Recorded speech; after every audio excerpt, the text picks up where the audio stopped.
All right. All right, Craig. Well, there was some news here. Rothrock gets signed. Just wanted to get your thoughts on the thought process behind signing him.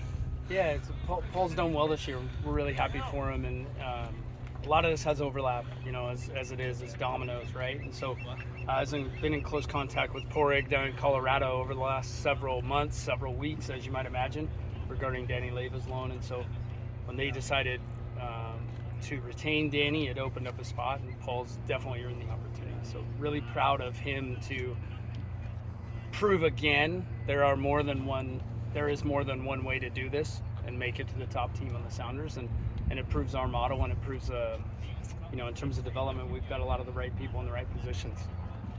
In terms of developing a guy like Paul at a young age, will he continue to see a lot of time down there at Tacoma and continue to play with Defiance for the rest of this year, or will you see him more on the bench here? Look, I at this point, it's now the coaches have a choice to make, right? So he just enters into the world that all the other guys on the first team roster are in, and the first team staff will work with the Defiance staff to make those decisions weekly. I tend not to get involved in those. I want these guys to be making soccer decisions. I make the roster decisions, and so Paul will earn a minute, earn two, earn three, whatever he gets. But we certainly expect the level he's shown us all year to exist. If he's called on for a Defiance match, that's another opportunity for him to prove he deserves more. In terms of Danny Leiva being retained by Colorado, do you feel like he's somebody that they're going to want to keep around long term, or because obviously it's that thing could expire and he could theoretically be back after the season's over? Yeah, there's two ways to handle that for me. I could have asked that question. I didn't, because I don't want that to pressure or influence decisions they make in the next couple months. There's always leverage in those conversations in terms of a price of a player goes up, a price of a player goes down. So rather than put Porig or myself in that position, I left it at, hey, we have an agreement. It's your decision. We'd love to have him back, but they have a decision to make, and they wanted to retain him, which we felt probably offered more potential minutes for him. So we'll get into that conversation at the end of the year. But I mean, as of now, Danny's with us for next season, and we're not unhappy about that. So any other news in terms of this transfer window to give, or you guys feel like you're set for the stretch? No, it's the same. It's the same message that I've been saying, unfortunately or fortunately, or however you interpret it, is look, we were looking for players that could come in and start. And that was the only way we were going to make a significant change at this point in the season. So we had a lot of conversations. We had more conversations than people know about. It was unfortunately an exhausting window, even though it doesn't look like it from the outside. But none of them came to fruition. So again, going back to the domino idea, the first one gets knocked down, the second one, attracting players isn't hard when you're the Sounders. Making all of those deals work in the middle of a season is really difficult from a financial standpoint in MLS, with the way we went about the season and the decisions we made earlier in the year to retain and also sign. How important was Paul's spell earlier this season in making him the guy that you wanted to bring to the first team? Well, we believe you've got to prove yourself within our system, and Paul's done nothing short of that over the course of the season, not only with Defiance, but in the opportunities he's received with the first team. His training sessions are really high. He's joined in more than a lot of people know. He's been involved in a ton of these first team sessions throughout the year, and he fits in well. He fits in well personality-wise, but also from a soccer perspective. So it was a pretty easy decision. There's some needs for us to have more depth in the channels, obviously. We've run thin there in the middle of the year. So positionally it made sense, personally it made sense, and then performance-wise it made sense. So it's not to say there weren't one or two other guys that were part of that debate and conversation, but Paul certainly rose to the top. Craig, MLS roster rules is a hot button topic right now, and with everything that has gone on with Miami, yeah, right? with everything down there, I'm wanting to get your take too on your thoughts on the future of MLS roster rules, where you think it's going, if you think it'll change or stay the same. No, I think the league has done a wonderful job over its existence of evolving. I mean, the reason it's a better league today is because it's evolved, right? And it'll continue to evolve. And whether or not the impetus is an additional player, a high-profile player, world recognition with Messi right now, in my position, I'm not really bothered how the evolution happens. I just love the idea that we're in a league that refuses to stagnate, and we want to evolve. We've got a group of ownership across the league, but specifically in Seattle, that's desperate to evolve, that wants to evolve, that wants this to get bigger and better in so many ways. And so, parallel with the announcement of ownership, these are topics that are hot topics across the league, but specific, to us, it's welcomed. It's a topic we talk about all the time. Is okay, we're going to play in the rules, but the rules are going to change. Unfortunately, I'm in a position that's going to find out a couple hours before you do what those rule changes are.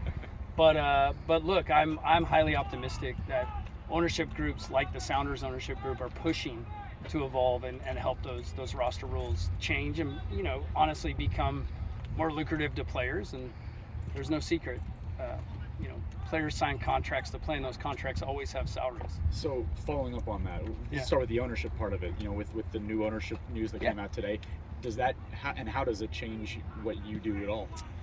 Well, on my day-to-day, it doesn't change a lot. I guess there's a few more people to ask me questions behind a closed door, which is perfectly fine. But our ownership group is rock solid, and the additional people that they're joining on are just remarkable community people. They're Seattle people, and they're Sounders people, and they make our unit stronger. They make us better as a group, and they serve to do what we've always done here, which is unify the team with the fans, with the experience, which is going to be really important down the stretch. And I couldn't be happier. I don't know how the PR team decides and when to announce these things, but this aligns with everything going on in terms of soccer. We need to pull together in the last 10 games, and we need that not to be finger pointing. We need it to be the fans and the players supporting each other. And ownership is it's the head of the dog, man. It drives this. Go ahead, Nico. With that evolution in mind of the league in general and Seattle having to adapt, is it fair to say that we could foresee in the upcoming window some record signings in terms of money, transfer, capita, things of that nature? All those conversations are going on right now. Look, I've not beat around the bush with you guys all year, and I'm not going to beat around the bush now. There's evolution, and this team has been together a long time. We very specifically kept this group together that won the Champions League last year on purpose, and this team is set to do something really special down the stretch. There are roster rules, there are financial rules, there's a lot of things that go into what this offseason is going to have in store, but inevitably change is on its way. It's impossible to stay the same unless the rules change overnight, and I assure you I haven't been told the rules are changing overnight. So there will be evolution of the roster. There will be some turnover in terms of record setting and phrases like that. I always shy away from those things because it may be the cheapest free transfer that has the biggest impact on our team, or it might be a player out of contract that chooses to sign with Seattle that has the biggest impact. It's not always how much you pay for something.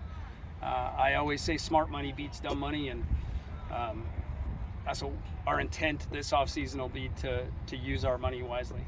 You talked about the evolution of the league as well. So how do you both plan and prepare for the inevitable evolution of the league in terms of those roster rules, but also plan for the current rules in place?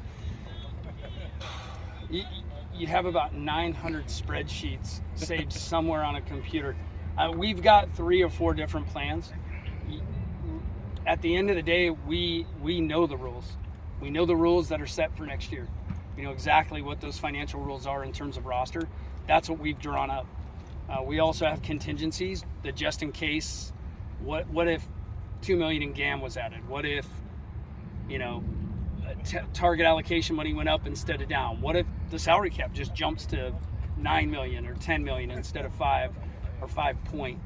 And so we have all those contingency conversations, but those are honestly just to challenge ourselves on the reality of how we're looking at our roster, the reality of how we're looking at individual players, and the reality of how we're looking at the overall fit of this team.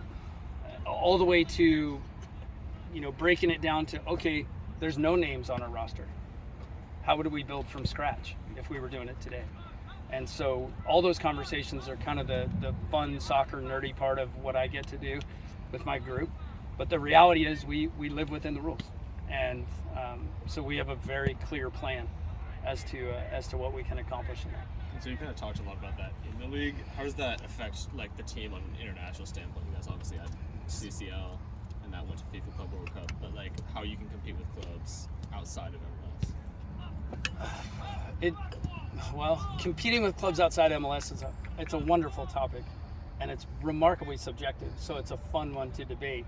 I mean, the most simple form of decision making for professional athletes is generally, am I going to play? How much am I going to earn? And is the lifestyle going to be okay for me and my family if they have one? And those three topics in any given order are the three main topics. I think we tick the boxes of quality of life in Seattle.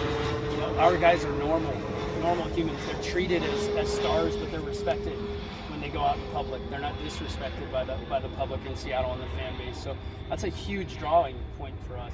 In terms of salaries, we're getting more and more competitive across MLS internationally, but there's still several leagues that are astronomically paying their players more. And so sometimes it'll come down to one of these factors, sometimes it's a balance of all three. In terms of the competition, you know, the Sounders speak for itself, the success speaks for itself, and the truth is, these last 10 games matter when we're selling this club, because this is a club that's built on sustained excellence, not pockets of excellence. And last year certainly needs to prove to be a pocket of vulnerability, not of something that's going to happen over and over and over. I wanted to bring it back Last to couple Paul for really Craig, quickly. You said he fits well with the team. What qualities do you think he brings on and off the field specifically that will bring a positive impact to the first team? He's a wonderful human. I mean, he's a great guy. He shows up to work every day. He's a little bit of a Christian Roldan mold where, you know, you kind of say, hey, run around the field, and he takes off sprinting. You go, no, just it's a warm-up job. So it's work ethic, it's what he brings, it's his consistency. You know, Paul's got room for improvement. We've talked to him about a lot of like some of those areas. But what Paul brings every day is a very specific level of performance that he never goes below. And that's his greatest strength, is consistency. So that's what he's being asked to do in the short run, and in the long run he'll be asked to improve in a couple key technical areas and tactical as well. But that comes with evolution of play. Is there any position you're looking at him to play? That I will leave to Brian to answer, but if you wanted me to speculate, I would say in the channels. So Craig, we've had 3 weeks Last one off for Craig. from the last game. You know, you've been a player, you've been a coach. What does that time provide this group of players on the field and off the field? You know, it's going to be interesting to see which teams benefit from the time off, which teams don't. We have a veteran core. We've talked about it a lot this year. Is a break good? No, winning games is good. And if we were winning games, we would still be playing. But our veterans are professional. I think the break probably rejuvenated their focus. It got them the time, the energy, the time with their families, the time individually to evaluate where they are and what these last 10 games mean. Veteran groups like ours tend to pull together when the calling comes, you know, and the phone's ringing. You know, I don't shy away from it. I said it a couple weeks ago. We're going to see what these last 10 games are, because there are some players out there that we pay to win us games, and we're going to find out if those players deliver in the last 10 games, and that's what we need.